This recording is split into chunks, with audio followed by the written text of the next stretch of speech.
Hello everyone! Welcome to PSOpinion, the series where I talk about my opinions regarding PSO2 and NGS. Today I'd like to talk about the recent NGS headline. If you know me, then you know I don't like knee-jerk reaction content. That's why I don't do reaction videos to headlines or patches in general. But this one is different. I'm not gonna beat about the bush, this headline was a weird one at first. I'm probably not alone in expecting a grand reveal for the Ultra Evolution update. Previously, each big update had their reveal 1 month in advance. During that gap between reveal and release, Japanese outlets released articles hyping up the content. In many instances even revealed new class skills that weren't covered by the reveal trailer. But not this time. This time we merely got a teaser for the Ultra Evolution update. We had a pretty big chunk dedicated to creative spaces. A new cell shading feature for in-game characters was announced. A new communication system was revealed that allows holograms and graffiti to be placed everywhere around the map. And a new enemy type has been teased, although it wasn't called by name. Lastly, the name of the Ultra Evolution update was revealed to be NGS version 2. A nice callback to the original Phantasy Star Online. If you don't care about the Barbie dollhouse aspect of the game, you might feel a little bit left out by the headline. Despite this, I think this was probably the best headline we've had in the past 2 years. And the simple reason for that is that Kimura-san showed up.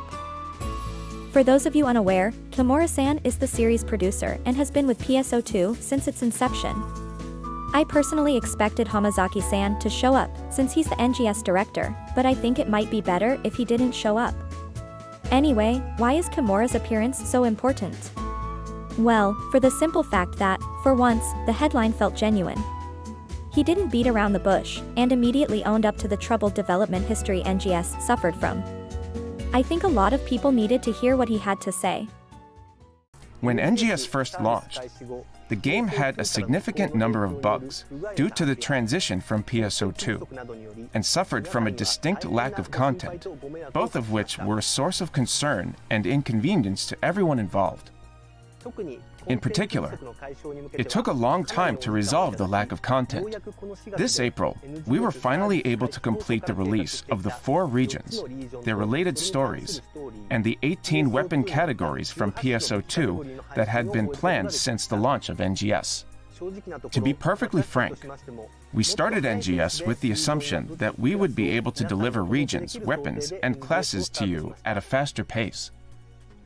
However, once we started, we found that we had more difficulty than expected in operating a system that coexists with PSO2, a setup rarely seen in other online games. We also had unforeseen delays in the development of open fields and high-end graphics, where we suffered from a lack of experience. And while we course-corrected as needed based on users' reactions to daily updates and operations, we continue to develop the content that was originally planned. It has been 2 years of constant trial and error. Although this situation came about by being overly optimistic, we hope players understand that we have been working diligently for the past 2 years to improve NGS and to make it more enjoyable to play. I decided to send this entire clip to 3 different people who either haven't played PSO2 or NGS in at least over a year, or just recently picked it up again, giving them the necessary context if needed. Here is what they had to say. That creative mode looks like PLC programming. Someone is gonna build something crazy with this.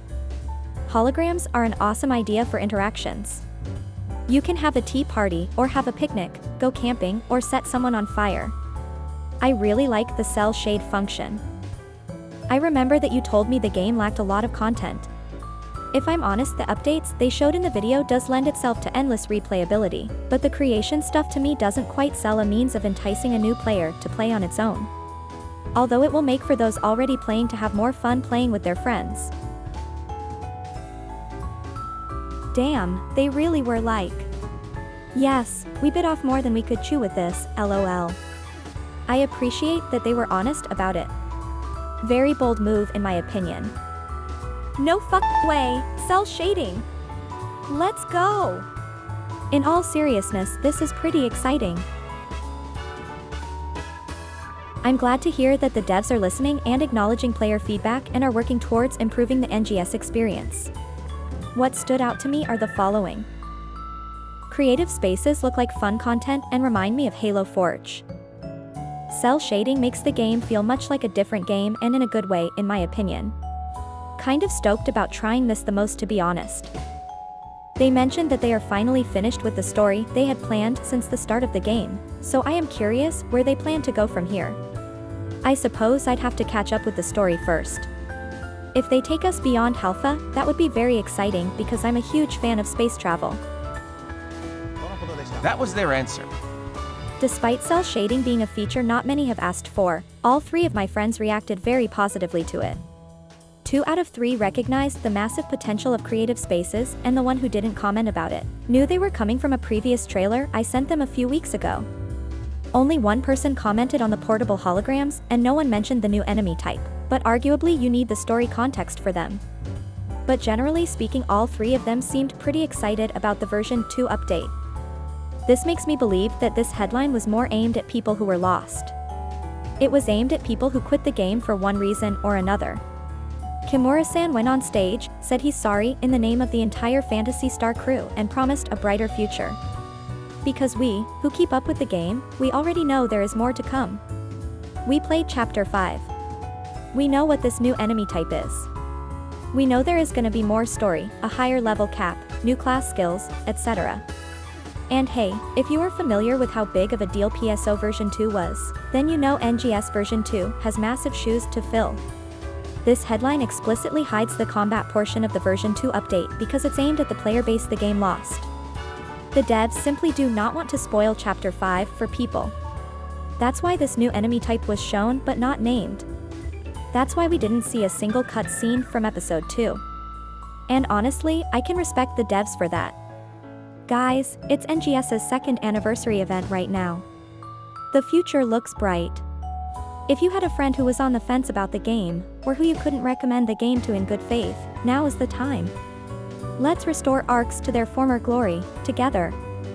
On the 30th of May, we're gonna get the actual grand reveal of NGS version 2. Focusing on everything we haven't seen yesterday. I'm very excited. I hope you are as well. If you enjoyed this video, please leave a like, comment and subscribe to the channel. That way you won't miss out on any of my fantastically awful videos. I hope I'll see you in the next one. Take care!